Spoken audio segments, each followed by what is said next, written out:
Bismillahirrahmanirrahim.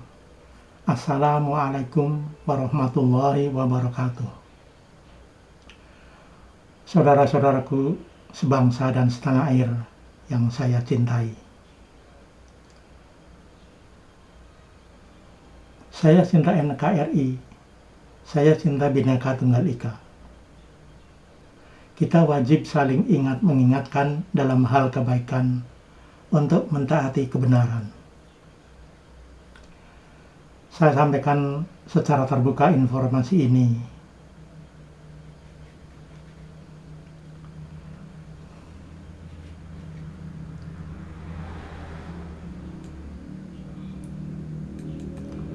Menurut Undang-Undang Dasar 45 Bab 10A Pasal 28F, setiap orang berhak untuk berkomunikasi dan memperoleh informasi untuk mengembangkan pribadi dan lingkungan sosialnya, serta berhak untuk mencari, memperoleh, memiliki, menyimpan, mengolah, dan menyampaikan informasi dengan menggunakan segala jenis saluran yang tersedia. Maka, melalui video ini, saya sampaikan informasi mengenai atasan yang tidak mentaati peraturan, kemudian pemimpin amanah peduli anak buah, tapi hanya menduduki jabatan seumur jagung. Dan negeri ini sampai dengan bulan Agustus 2017 sudah 72 tahun merdeka. Tapi kemerdekaan ini semu. Kami masih dibelenggu oleh penjajah bangsa sendiri.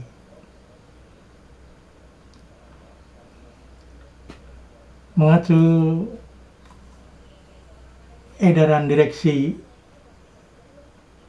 nomor 003E 012 Dir 2002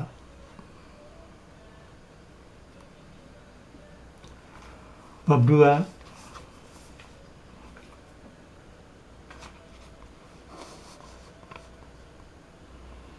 tentang kewajiban dan larangan, pasal 2.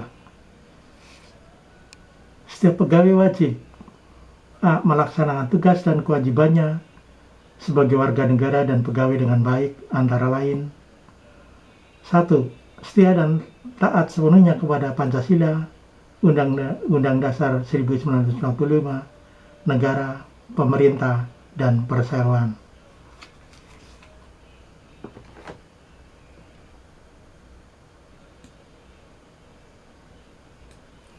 Dengan demikian, komitmen sebagai warga negara dan pegawai dengan baik, yaitu setia dan taat sepenuhnya kepada Pancasila, Undang-Undang Dasar 1945, negara, pemerintah, dan perseroan, yang termaktub pada edaran direksi tersebut adalah merupakan peraturan yang wajib ditaati. Atasan berbuat zalim dan tidak adil kepada bawahan adalah perbuatan semena-mena yang melanggar peraturan.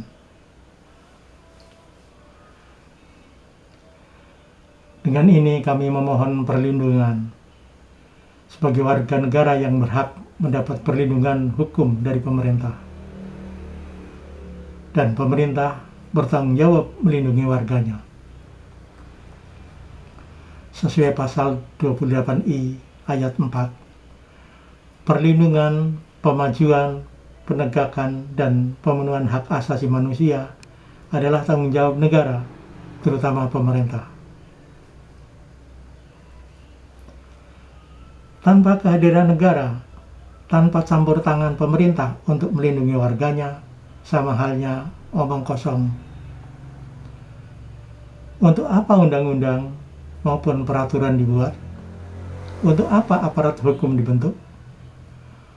Tentu untuk menertibkan para pelanggar hukum, para oknum yang tidak mentaati peraturan, bertindak semena-mena melampaui batas kewenangannya.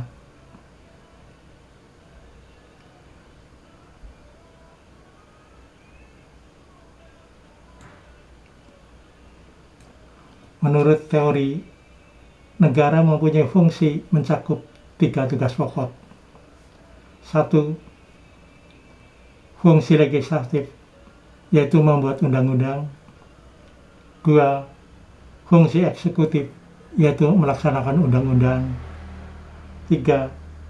Fungsi yudikatif, yaitu mengawasi agar semua peraturan ditaati, lalu mengadili yang tidak mentaati peraturan.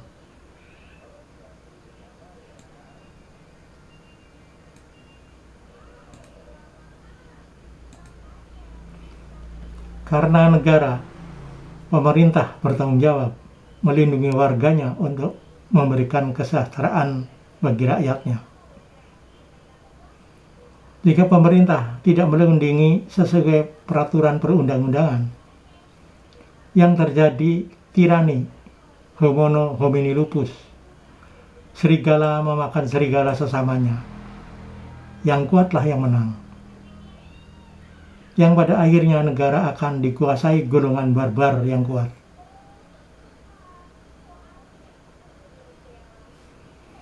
Negara, pemerintah adalah konstitusi penegak hukum yang bertanggung jawab tegaknya hukum sebagai panglima.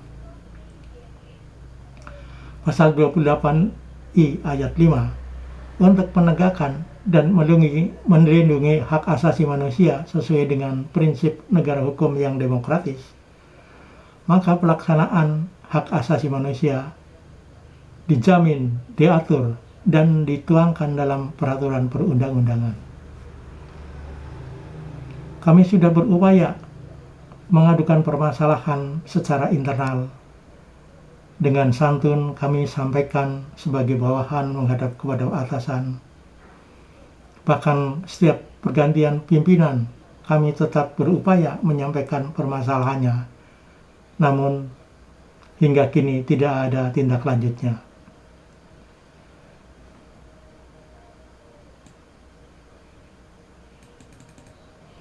Ini kisah nyata, bukan hoax. Saya awali mengenai pegawai bawahan di sebuah BUMN. Dari mulai awal masuk bekerja sebagai pegawai, dengan nilai di bawah standar, kenaikan reguler dalam waktu 7 tahun dan 6 tahun adalah tidak sesuai ketentuan peraturan perusahaan.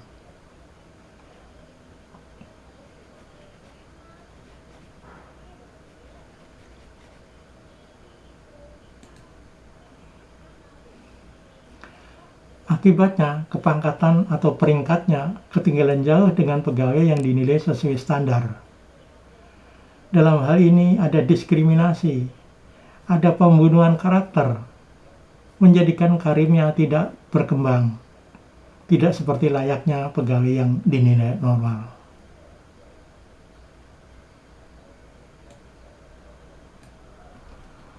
Pengaduan kasus tersebut jauh sebelum adanya serikat pekerja.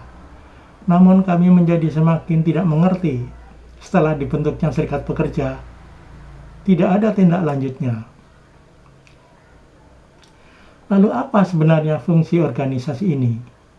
Yang menurut Anggaran Dasar Bab 4 Pasal 9 berfungsi sebagai pembina, pendamping, pelopor, dan pembela kepentingan anggotanya. Upaya-upaya mengadukan masalah hingga menjelang pensiun tetap kami lakukan. Namun, serikat pekerja tidak menggubris. Mengapa serikat pekerja tidak menggubris? Padahal ADART sebagai pedomannya berkomitmen menegakkan peraturan sesuai sifat dan fungsinya.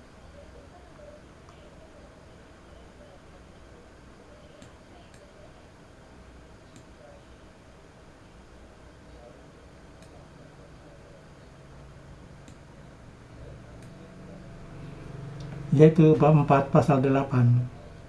Organisasi ini bersifat independen, mandiri, demokratis, bebas bertanggung jawab, dan tidak berafiliasi dengan partai politik atau golongan yang berdasarkan ras, agama, dan suku.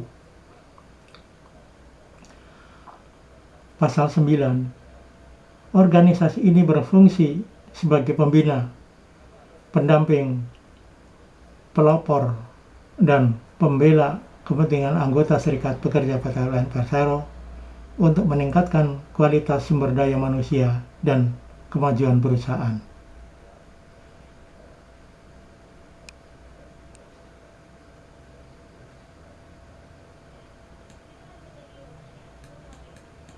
Selengkapnya saya bacakan anggaran dasar bab 2, asas dan tujuan Serikat Pekerja.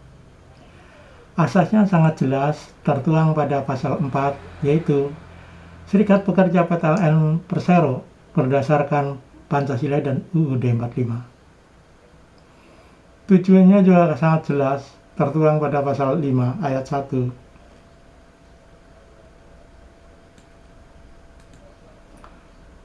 Terciptanya anggota Serikat Pekerja PTPLN Persero yang profesional dan bertanggung jawab dalam mewujudkan cita-cita luhur bangsa Indonesia yang adil, makmur, dan sejahtera.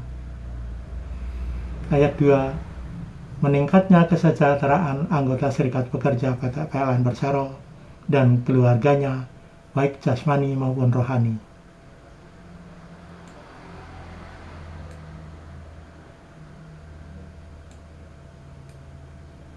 Ayat 3. Terciptanya suasana yang kondusif dalam sistem industrial di perusahaan demi terwujudnya suasana yang nyaman dan aman dalam bekerja berproduksi serta bebas dari praktek korupsi, kolusi, dan nepotisme atau KKN. Ayat 4. Terbinanya sikap solidaritas sesama anggota Serikat Pekerja PTPLN Persero untuk melindungi dan memperjuangkan hak para anggota Serikat Pekerja PTPLN Persero.